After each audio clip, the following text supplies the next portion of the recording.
Namaste, my good friends, and welcome to my YouTube channel. My name is Victor, and I help people navigate through their awakening or their ascension process. And I haven't yet created a title for this video, but it's going to talk about not letting other people's opinions and maybe resistance and just overall energy towards you bring you down and sway you from following the path of your heart, which is a very uncommonly treaded path. It's uncommon that people follow the call of their heart. So when you start doing so, you'll start to change on a very deep and fundamental and core value. And it's very common that you naturally just express that from time to time, and you just might not get the assistance from the external, from people, relationships, etc., that you're used to. And it can seem like it can leave you feeling like, what's the point? You know, it can, even though you know on some level you shouldn't let it get you down, many times it does. And once you get down, then there's often a spiraling effect, and it just compounds. And you might have so two people today I was talking to, that's why I made this video kind of on the fly, were basically saying they went around, you know, around their like friends and their family and their co-workers, and these are people who are supposed to, like, you know, have their back and be on their side, and maybe they have on some level for their whole life. But now as they are changing and pursuing different goals and just changing and sort of expressing that in the conversations, it's common that people react very negatively and strongly to that, and it's just it's tiring on your energy. It wears on your motivation and your hope, and it can sometimes leave you feeling like, what's the point? This is just like, I'm just going through all this stuff, and for what? I'm just suffering. No one else gets me, and there's just so much resistance. It just sucks. So therefore, maybe I'm just going to give up. Even though I know none of you will actually give up, I'm going to talk to you who might be in that state, though fleeting, to help maybe lift you out of it sooner, because I've gone through all this many times over, and I know what it's like. And I'm going to talk to you and tell you guys what I told my two clients I spoke with today. So number one, generally speaking, I would expect more backlash. I would expect that you trigger people in general and elicit a negative, undesirable, opposing type of response more now than ever. There is a schism, a split going down, an energetic schism. Some people are raising, some people are, I don't know, lowering or staying the same, but there's a separation going on. And it has yet to be completed yet. So for a time, there can be very huge variances in vibrations. And when you bump up against a different vibration, and I don't even, yeah, one's higher, one's lower. I like to look at it as just different, because the soul has a very complex journey, much of which we know nothing about. So this character might have a low vibration in this incarnation. That's fine. But essentially, there's a clashing of energies, a shining and a being blinded by the light and attacking the light. And this can happen in very many ways. Literally, like, you know, they lash out, you get them all worked up and you're not even trying. Or it can come out as some sort of snide, undermining remark that you can feel the intentions just the same, has the same effect. Both of which are tough to deal with. So expect it, man. You're a pioneer. You came here to do this, to shine. Expect to have the energetic fallout and repercussions of your ever-increasing light. So you're only going to set yourself up for failure and stress if you have the expectation of going through a massive energetic vibrational shift and transformation and having no one notice.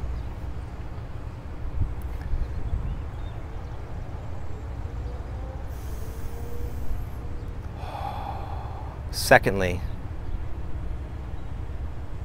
I would recommend trying your best to see life from the other person's eyes. This is hard when you're caught up in the energy of it all and the heat of the moment, the heat of the battle. But I'm not saying then, because that's probably unlikely to be very helpful at the time. But when you go home, you leave, when you depart, you will find your defenses all fired up. Oh God, can you believe what they said? That was such bullshit. They're supposed to be my friend, and all they're just selfish. They don't care about me, and I can't believe them. They were so rude and out of line. I would just be myself. It's so unfair. That thing will just speed up and speed up and speed up, and you'll come to really shift your perspective and see life through the lens of a very cynical, pessimistic, bitter person. That is not you. You just got caught up in the old pattern. So expect that momentum to want to take hold. But when you go home, it's about like this book I read, Psycho-Cybernetics. It talks about giving yourself a conscious pep talk. It's so valuable. I'm always talking to myself like a freaking wacko, and it helps me a lot. So I will talk back to my monkey mind and say, you know what? That was just an experience.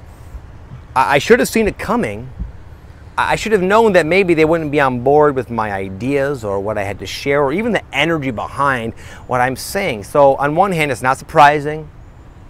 It's also okay, because I know myself. I know my truth when I feel that connection, and there's nothing more real in this world, and it's a very subtle feeling, and I know it. So I'm not going to question it, and I'm also gonna work on seeing the situation, myself, them, from a higher vantage point, a higher spiritual perspective. It is one way, not the right way, but it's perhaps the most resourceful way to look at it and say, these energies are just not a match, and it's to be expected. So therefore, I'm not going to judge myself based on what happened, and maybe I will relax my expectations of how I think people, whatever, I'm getting off on a tangent, whatever it takes for you to talk yourself down from that, again, that momentum of defensiveness that can come, which the defensiveness is just fear, it's anger, it's just gonna cause you to deviate from what makes you happy, regardless if you can come up with, you know, good whatever, good arguments in your head or something. So it's the main challenge is the shock of it all, the surprise, that things were once one way, or so you thought, and now they aren't. And on one level you can see that, but on another level there's the very deeply ingrained patterns of behavior that tend to become automatic when you're around familiar faces, and then you kind of you create these situations. But regardless, don't let it steer you off your path. Don't judge the world based on your little world, your little bubble of people in your life. The reality is, most people right now, yeah, they're it'd be interesting to see, we'll say, how humanity as a whole comes out of this vibrational influx. But it doesn't seem to be a lot of people are really heeding the call. Regardless, you are, and you're not alone. Look at the comments. Look at any one of my videos and read the comments. There will be people in these comments, the comments section for the most part, that you will resonate with big time. And it can help you realize that you're not alone. You were never alone. And there's thousands upon thousands of people going through exactly what you're going through. And though it doesn't necessarily make it easier, you can hopefully take some comfort in that and remind yourself that the only way for you to be happy is to keep being yourself. I'm sure we've all played around with the different options. One of them is to like dumb yourself down. I'll just play the game a little longer. But that very quickly gets old and seen as you just can't do it. Your vibration's raising whether you like it or not. There's very little you can do to actually lower it now. You'll just suffer as you resist the raising of it. It's like you stepped onto an elevator and you're on the elevator. You could say, wow, this elevator is getting uncomfortable. This elevator has caused me to see everything differently. This elevator has caused it to be very challenging to talk to the other elevators that were once at my level, but now they're not. But regardless, you're on that elevator and you're going up. So you better just deal with it and get used to it and embrace it. Let the other elevators fade away. There will be new elevators that you find yourself, whoa, damn, there's an elevator, wow. Let's talk to them. And when you finally start to attract the people into your life that are not only supportive, not only just nice and cordial, but there's a soul resonance, there's a synergy. You will start to have this synergy effect with the new relationships you develop. And at the same time, something else really interesting happens. You start to accept the scenario. At first, you become aware of the darkness in yourself and people and humanity, and you resist it. It's hard not to. It's ugly, I know. But eventually, you just start to allow it and accept it. And that will allow you to have a much easier time being around people that might not give you sort of the feedback that you prefer, but you won't need it. You won't need it. You won't have that expectation, and you can enjoy all people, all vibrations, on just in a different way, in a different, more relaxed way. And you can even appreciate some of the people that you once might have been really upset by. Even as they don't change, you might find yourself with a new appreciation and seeing them with a more positive outlook and less resistance. So it all just gets better. Your elevator is going to keep raising. You're going to keep changing, and for a while it's new and uncomfortable. And eventually you keep changing so much to the point where those changes actually become a massive blessing and a massive benefit, and your life will just become more peaceful and harmonious on all levels. So hang in there. Do not let the world or anyone in it get you down. You know who you are. Just be yourself and keep putting one foot in front of the other, and that's all you got to do. Your elevator is raising. Peace.